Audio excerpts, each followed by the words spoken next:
Hi friends, welcome back to my channel. ನೀವು ನೋಡ್ತಾ ಇದ್ದೀರಾ ಪೂರ್ಣಿವ್ಲಾಗ್ಸ್. ಇವತ್ತು ನಾನು ಚಿರೋಟಿ ರವೆನ ಬಳಸಿ ಕೋಡ್ಬಳೆನ ಯಾವ ರೀತಿ ಮಾಡೋದು ಅಂತ ಹೇಳ್ಕೊಡ್ತಾ ಇದ್ದೀನಿ. ಅದಕ್ಕೂ ಮುಂಚೆ ಚಾನಲ್ನ ಹೊಸದಾಗಿ ನೋಡ್ತಾ ಇದ್ದರೆ ಸಬ್ಸ್ಕ್ರೈಬ್ ಮಾಡ್ಕೊಳ್ಳಿ. ಹಾಗೆ ಪಕ್ಕದಲ್ಲಿರೋ ಬೆಲ್ ಐಕಾನ್ ಮರಿದಲ್ಲೇ ಕ್ಲಿಕ್ ಮಾಡಿ. ಇದರಿಂದ ಹೊಸ ವೀಡಿಯೋಸ್ ಬಂದರೆ ನೋಟಿಫಿಕೇಷನ್ ಬರ್ತಾನೆ ಇರುತ್ತೆ. ನನ್ನ ಚಾನಲ್ಗೆ ಸಬ್ಸ್ಕ್ರೈಬ್ ಆಗೋದು ಫ್ರೀ ಆಫ್ ಕಾಸ್ಟ್.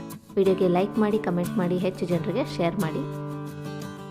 ಈಗ ಚಿರೋಟಿ ರವೆ ಕೋಡ್ಬಳೆನ ಯಾವ ರೀತಿ ಮಾಡೋದು ನೋಡೋಣ. ಇದಕ್ಕೆ ಬೇಕಾಗಿರುವ ಇಂಗ್ರೀಡಿಯೆಂಟ್ಸು 2 ಕಪ್ಪಷ್ಟು ನಾನು ಚಿರೋಟಿ ರವೆ ತೊಗೊಂಡಿದ್ದೀನಿ.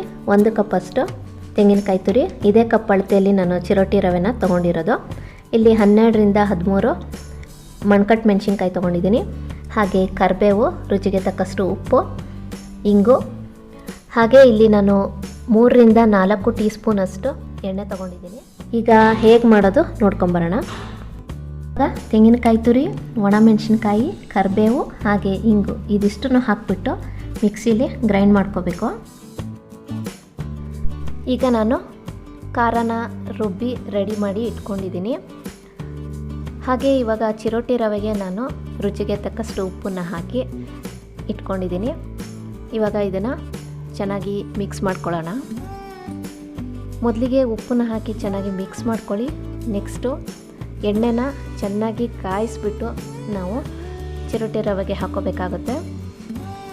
ನೀವು ಯಾವುದೇ ರೀತಿಯ ಸ್ನ್ಯಾಕ್ಸ್ ಐಟಮ್ ಮಾಡುವಾಗ ಆದಷ್ಟು ಎಣ್ಣೆನ ಕಾಯಿಸ್ಬಿಟ್ಟು ಹಾಕ್ಕೊಳ್ಳಿ. ನಿಪ್ಪಟ್ಟೆ ಆಗಿರ್ಬೋದು ಅಥವಾ ಚಕ್ಲಿ, ಕೋಡ್ಬಳೆನೇ ಆಗಿರಲಿ. ಚಿರೋಟಿ ರವೆಗೆ ನಾವು ಎಣ್ಣೆ ಹಾಕ್ಕೊಂಡು ನಂತರ 1 ಟೀ ಸ್ಪೂನಷ್ಟು ನಾವು ರುಬ್ಬಿಟ್ಕೊಂಡಿರುವಂತಹ ಖಾರನ ಹಾಕಿ ಫಸ್ಟು ಮಿಕ್ಸ್ ಮಾಡ್ಕೊತಾ ಇರೋದು. ಯಾಕೆಂದರೆ ಇಲ್ಲಿ ನಾವು ಕಲಸೋಕ್ಕೆ ನೀರನ್ನು ಬಳಸ್ತಾ ಇಲ್ಲ. ನಾವು ರುಬ್ಬುವಾಗಲೇ ಸ್ವಲ್ಪ ನೀರು ಹಾಕ್ಕೊಂಡಿರ್ತೀವಲ್ಲ, ಆ ನೀರಿನ ಅಂಶದಲ್ಲೇ ನಾವು ಈ ಒಂದು ಚಿರೋಟಿ ರವೆನ ಕಲಿಸ್ಕೋಬೇಕಾಗುತ್ತೆ. ಈಗ ಚೆನ್ನಾಗಿ ಮಿಕ್ಸ್ ಮಾಡಿಕೊಂಡು ಮತ್ತೆ ರುಬ್ಬಿಟ್ಕೊಂಡಿರುವಂಥ ಖಾರನ ಹಾಕ್ಕೊಂಡು ನಾವು ಮಿಕ್ಸ್ ಮಾಡ್ಕೊತಾ ಇದ್ದೀವಿ. ಸ್ವಲ್ಪ ನೋಡಿಕೊಂಡು ನೀವು ಈ ಒಂದು ಚಿರೋಟಿ ರವೆನ ಕಲಿಸ್ಕೋಬೇಕಾಗುತ್ತೆ. ನೋಡಿ, ಚೆನ್ನಾಗಿ ನಾದ್ಕೋಬೇಕು. ಈ ಕನ್ಸಿಸ್ಟೆನ್ಸಿ ಇದ್ದರೆ ಸಾಕು. ಕೋಡ್ಬಳೆ ಮಾಡೋಕ್ಕೆ ತುಂಬಾ ಚೆನ್ನಾಗಿ ಕೋಡ್ಬಳೆ ಆಗುತ್ತೆ. ಸೊ ಚೆನ್ನಾಗಿ ನಾದ್ಕೊಂಡು ನೀವು ಕೋಡ್ಬಳೆನ ಮಾಡ್ಕೊಳ್ಳಿ. ಸೊ ಇವಾಗ ನಾನು ಕೋಡ್ಬಳೆ ಯಾವ ರೀತಿ ಮಾಡೋದು ಅಂತ ತೋರಿಸ್ತಾ ಇದ್ದೀನಿ. ಒಂದು ಮಣೆ ತೊಗೊಂಡು ಅದ್ರ ಮೇಲೆ ಈ ರೀತಿ ಮಾಡ್ಕೊಳ್ಳಿ. ಕೋಡ್ಬಳೆ ಮಾಡೋದು ಸಾಮಾನ್ಯವಾಗಿ ಎಲ್ರಿಗೂ ಗೊತ್ತಿದ್ದೇ ಇರುತ್ತೆ.